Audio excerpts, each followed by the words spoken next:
Como vocês já sabem, eu não sou muito fã de investir em fundos imobiliários, apesar de eu gostar bastante da renda variável e daquela sensação de pegar um produto na prateleira, onde eu vou empilhar vários daqueles produtos, que seriam as ações, os ativos, e cada um daqueles uma torneirinha aberta pingando alguma coisa ali na minha conta. Essa sensação é muito boa para mim, por isso que eu gosto da renda variável, mas em determinados setores específicos. Porém, o fundo imobiliário, ele depende de diversas variáveis, como especulação imobiliária, se as pessoas estão pagando ou não, os seus aluguéis, os seus compromissos, e é uma coisa que não me atrai muito naturalmente.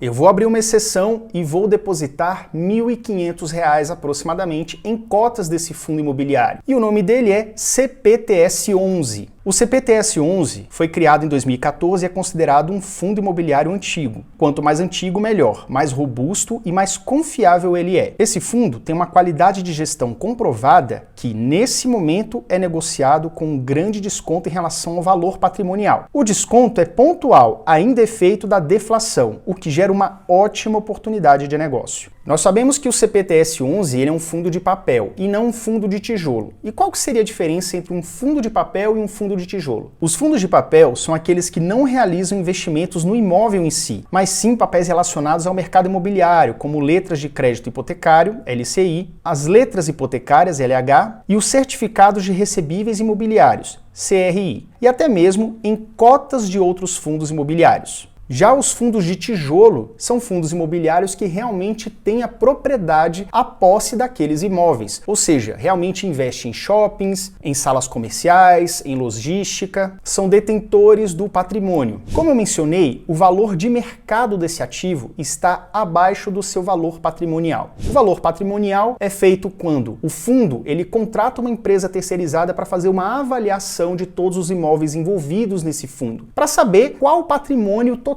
líquido pertencente àquele fundo. Então, divide-se todo esse patrimônio líquido pelo número de cotas disponibilizadas aos cotistas. Dessa forma é possível saber qual o valor patrimonial que representa uma cota. Uma vez por ano, o fundo ele faz essa verificação com essa empresa terceirizada. A gente sabe que os imóveis eles mudam de valor com o passar do tempo, dependendo, sei lá, se abrir uma estrada próximo daquele imóvel ou um shopping, alguma coisa nesse sentido, ele pode se valorizar. Ou mesmo sei lá, vai que tem uma catástrofe natural naquela região e o imóvel também pode perder o seu valor. Além disso, essa auditoria terceirizada pode avaliar também a quantidade de caixa que o fundo possui, como estão os contratos com as pessoas que estão locando aquele ambiente, a estrutura dos imóveis, o valor médio dos imóveis na região e, como resultado, você tem o valor patrimonial. Então, digamos que um imóvel que vale R$100 mil e aí você tem 1.000 cotas, logo, cada cota tem um valor patrimonial de R$100. E no caso do CPTS11, esse valor está na casa dos R$88 por cota. Já o valor de mercado significa que, aos olhos dos vendedores e compradores da cota, quanto que eles estão dispostos a pagar naquela cota. O justo seria a paridade de 1 para 1.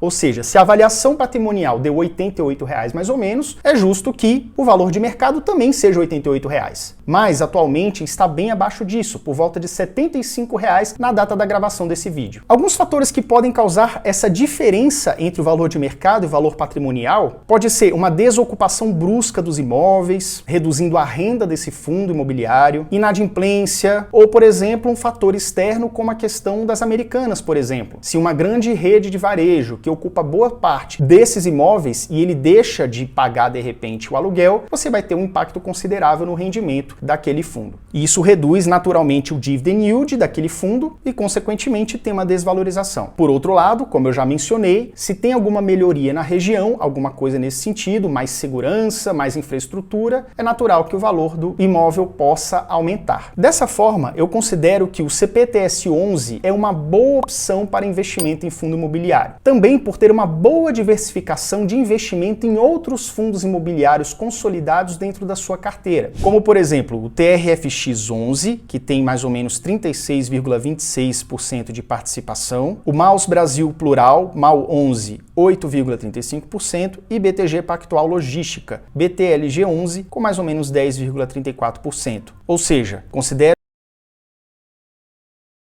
Vale ressaltar que o CPTS-11 utiliza o CRI, que é o Certificado de Recebível Imobiliário, que no Brasil seria como se fosse a seguradora dos fundos imobiliários, um colchão para caso algo dê errado na rentabilidade desse fundo até uma determinada cota. Dessa forma, caso algo dê errado com o mercado de fundos imobiliários, é possível garantir que esse fundo vai honrar com seus compromissos financeiros. Outro ponto interessante que levei em consideração é a rentabilidade média desse fundo imobiliário desde a sua criação em 2014. Se você observar, desde a sua criação em agosto de 2014, ele vem se valorizando bastante. Inclusive, rendeu 144,17% contra 97,50% do IFIX, que é o índice médio de fundos de investimento, e acima dos 108,1% do CDI e 66,89% do IPCA, como vocês podem ver no gráfico aí. Desse modo, eu vou fazer um aporte considerável nesse fundo de investimento e nos próximos vídeos vocês vão ver como é que está sendo a rentabilidade dele. Eu vou ficar atualizando vocês aqui ao longo do tempo.